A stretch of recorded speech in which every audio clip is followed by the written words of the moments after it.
बिस्मिल्लाहिर्रहमानिर्रहीम। अस्सलामु अलैकुम नाज़रीन, मैं हूं डॉक्टर आतिफ अशरफ और आप देख रहे हैं मेरा डिजिटल प्लेटफॉर्म। दो बहुत ख़तरनाक ख़बरें हैं आज की। एक तो इलेक्शन के हवाले से सुप्रीम कोर्ट ने हाथ खड़े कर दिए हैं और आज जो समाअत थी पंजाब में इलेक्शन के हवाले से नज़रसानी केस की, उस केस की समाअत के दौरान चीफ जस्टिस जनाब उमर अता बंदयाल ने कह दिया है कि 14 मई का जो फ़ैसला था पंजाब में इलेक्शन करवाने का, वो तारीख़ तो बन चुका है लेकिन इस पर अमल दरामद मुमकिन नहीं है। तो एक यानी कि सुप्रीम कोर्ट के चीफ जस्टिस ने भी आज समाअत के दौरान जो इनके रिमार्क्स थे, जो इससे रिफ्लेक्शन नज़र आ रहा है वो यही है कि पंजाब में इलेक्शन के ऊपर जो केस था वो बिल्कुल ही अब एक हिसाब से फारिग हो गया है। दूसरा, इलेक्शन के ही हवाले से सियासी डेवलपमेंट सामने आई है। जिस तरह ये फ़ैसला खालिस्तन कानूनी और आइनी फ़ैसला है कि इलेक्शन 90 दिन के अंदर होने चाहिए, लेकिन पीपल्स पार्टी के शरीक चेयरमैन आसिफ ज़रदारी का बड़ा अजीब बयान सामने आया है। एक्सप्रेस ट्रिब्यून की खबर के मुताबिक उन्होंने कहा है कि इलेक्शन तब होंगे जब वो चाहेंगे। उन्होंने ये भी कहा कि 2 महीने के अंदर इलेक्शन ये नहीं करवा सकते, इलेक्शन मैं करवाऊंगा, उनका ये मतलब था, और तब होंगे जब वो खुद चाहेंगे। यानी इलेक्शन के हवाले से उन्होंने अपना जो वज़न है, सियासी वज़न, वो सबसे भारी महसूस करवाने की कोशिश की है। जिस तरह एक नारा भी है ना कि एक ज़रदारी सब पे भारी, तो शायद पीडीएम की इस गवर्नमेंट के अंदर उन्होंने ख़ुद को सबसे भारी साबित करने के लिए ये बयान दिया है और ये बरमला कहा है कि इलेक्शन उस वक़्त होंगे जब वो खुद चाहेंगे। यानी ये वो बात है कि आप डेमोक्रेटिक वे को, आप आइनी तरीके को आप साइड पे करके खुद कह रहे हैं जी मैं इलेक्शन करवाने में आगे हूँ। अब सवाल ये बनता है कि अगर आसिफ ज़रदारी साहब इलेक्शन जब वो चाहेंगे तब होंगे, तो इमरान खान को ये माइनस कर रहे हैं, नई नई जमातें बन रही हैं, पीडीएम में 13 जमातें हैं, तो ये इलेक्शन किसके ख़िलाफ़ लड़ेंगे? ओपोजिशन कौन सी होगी? क्या इलेक्शन आपस में लड़ेंगे? ये अगर आपस में लड़ेंगे तो क्या ये सीट एडजस्टमेंट करेंगे? तो ये तो एक बात होगी उस तरफ सियासी बात। अब जो दूसरी ख़तरनाक ख़बर है वो ख़बर ये है कि कल जो कोयटा में एक वकील अब्दुल रज़ाक शर, उनका एक मर्डर हुआ था। वो वकील पटिशनर थे, इमरान खान के ख़िलाफ़ संगीन गद्दारी का केस उन्होंने कर रखा था, पटिशन दायर कर रखी थी बलूचिस्तान हाई कोर्ट में आर्टिकल 6 के तहत। तो वो उसके पटिशनर थे, तो उनका कल कत्ल कर दिया गया। कत्ल होना बहुत काबिल मज़म्मत है, लेकिन उसके बाद जो इसका फॉलोअप आया है, इसके ऊपर ब्लेम गेम जो शुरू हुई है, बड़ी ख़तरनाक है। कल अता तारड़ साहब जो कि नून लीग के रहनुमा हैं, उनका बयान आया है, बड़ा खौफनाक बयान आया है। उन्होंने डायरेक्ट बराह रास्त इल्ज़ाम लगा दिया है कि इस कत्ल के पीछे इमरान खान है।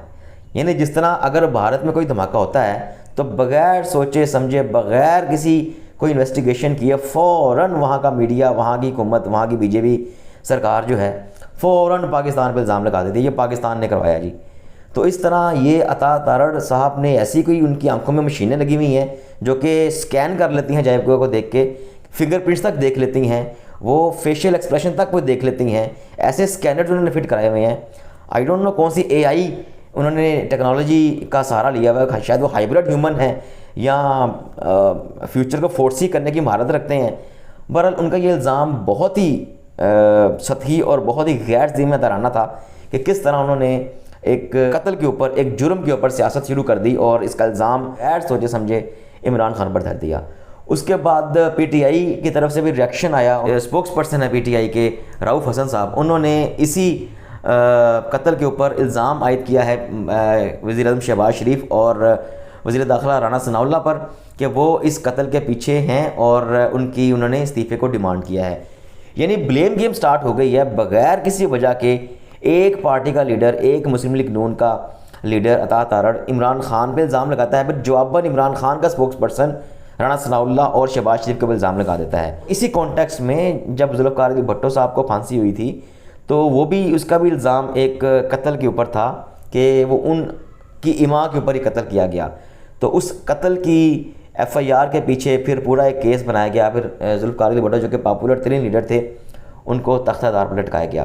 तो ये भी कुछ तज्ज़ियाकार बात कर रहे हैं कि शायद ये स्क्रिप्ट वही हो और ये जो गवर्नमेंट है, इस तरह के हरबे, एक कत्ल हुआ है, एक जुर्म हुआ है, उस जुर्म की आड़ में सियासत हो रही है और उसी सियासत की आड़ में एक लीडर को, एक पॉपुलर लीडर को रास्ते से हटाने के लिए शायद एक जाल बुना जा रहा है।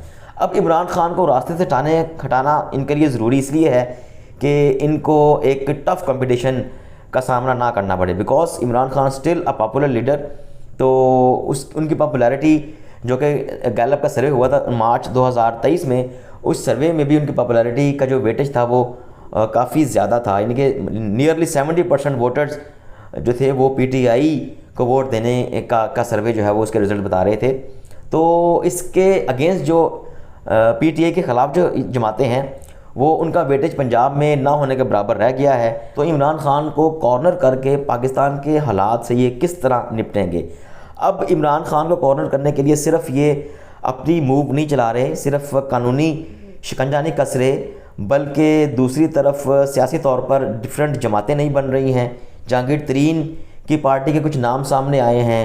कुछ लोग कह रहे हैं इस्तेहकाम पाकिस्तान के नाम से पार्टी आ रही है, कुछ लोग कह रहे हैं कि पाकिस्तान मुस्लिम लीग जिन्ना के नाम से पार्टी लेके आ रहे हैं, कुछ का ख्याल ये है कि वो पाकिस्तान डेमोक्रेटिक पार्टी के नाम से जहांगीर तरीन पार्टी लेके आ रहे हैं। लेकिन जो भी नाम फाइनल हुआ, अचानक से जो पार्टी उभर के सामने आती है तो उसकी पॉपुलैरिटी अवाम में तो बिल्कुल नहीं होती, उसके रूट्स होते नहीं अवाम में। तो वो किस तरह से पार्टी इलेक्शन में सीटें लेके जा सकती है चंद इलेक्टेबल्स की बेस के ऊपर।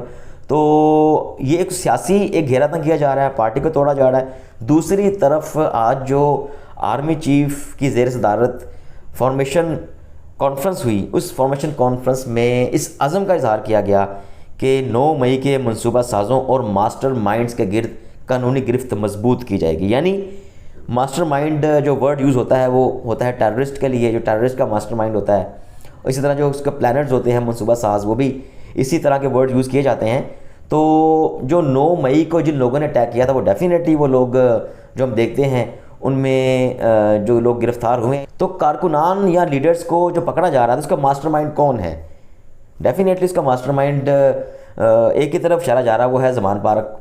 तो ज़मान पार्क में अगर घेरातंग किया जा रहा है तो इमरान खान का इसका मतलब है, एक तरफ इल्ज़ामात की बारिश हो रही है कि इमरान खान को हम एक कत्ल के केस के अंदर उन्हें फंसाने की कोशिश करें, दूसरी तरफ एक जो ये बयान था आर्मी चीफ का, वो बहुत ही एक सिग्निफिकेंट बयान है कि फ़ौज बिल्कुल बहुत गुस्से में है और फ़ौज किसी तरह की कोई रियायत नहीं देगी उन तमाम लोगों को जो कि इस सानहे में मुलव्वस थे। तो ये एक तरफ पार्टी टूट रही है, एक तरफ लोग छोड़ के जा रहे हैं, एक तरफ उनका जो फॉर्मेशन कॉन्फ्रेंस में एक तगड़ा बयान गया है और फिर उनकी तरफ जो कत्ल का मंसूबा उनकी तरफ मंसूब किया जा रहा है, साजिश मंसूब की जा रही है। ये सारी सूरत हाल एक तो इमरान खान को आइसोलेट और माइनस करने की तरफ जा रही हैं। फिर शाह महमूद कुरैशी साहब वो भी आज मिले हैं जाके उनसे, इमरान खान से, और मिलने के बाद वो खामोशी से बाहर निकल गए हैं। ज़मान पार्क में आए, मिले और खामोशी से बाहर निकल गए। उन्होंने कोई मीडिया टॉक नहीं की, यानी कि ही second in command after Imran Khan, लेकिन उनसे मिलने के बाद उन्होंने कोई किसी तरह की कोई बात नहीं की, मुकम्मल खामोशी है। और एक और अहम बात कि इमरान खान का जो ट्विटर है वो भी 2 दिन से खामोश है, वो कोई ट्वीट नहीं कर रहे। उनके ऊपर कत्ल का इल्ज़ाम लगा, उन्होंने कोई ट्वीट नहीं किया। उनके ऊपर शाह महमूद कुरैशी की रिहाई हुई, उन्होंने कोई ट्वीट नहीं किया। और आज फॉर्मेशन कॉन्फ्रेंस के जो इजलास हुआ था उसकी प्रेस रिलीज़ आने के बाद, तमाम मीडिया पर आने के बाद उनका कोई ट्वीट या कोई बयान जारी नहीं हुआ। तो ये खामोशी किस चीज़ को जाहिर करती है? इमरान खान खामोश हैं, शाह महमूद कुरैशी खामोश हैं, इनकी जो पार्टी जो इनसे टूटे हैं लोग वो खामोश हैं, और जो बोल रहा है, बोल कौन रहा है?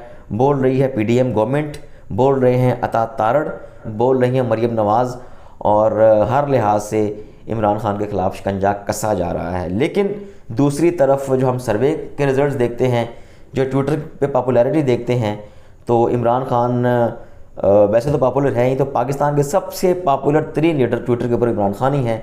उनके 19 मिलियन फॉलोअर्स हैं, और ये पॉपुलैरिटी इमरान खान को किस तरह क्या पॉपुलर रखेगी या उनका अंजाम भी बहुत भयानक होगा, ये अभी फ़िलहाल कुछ कहने कबल अज़ वक्त है।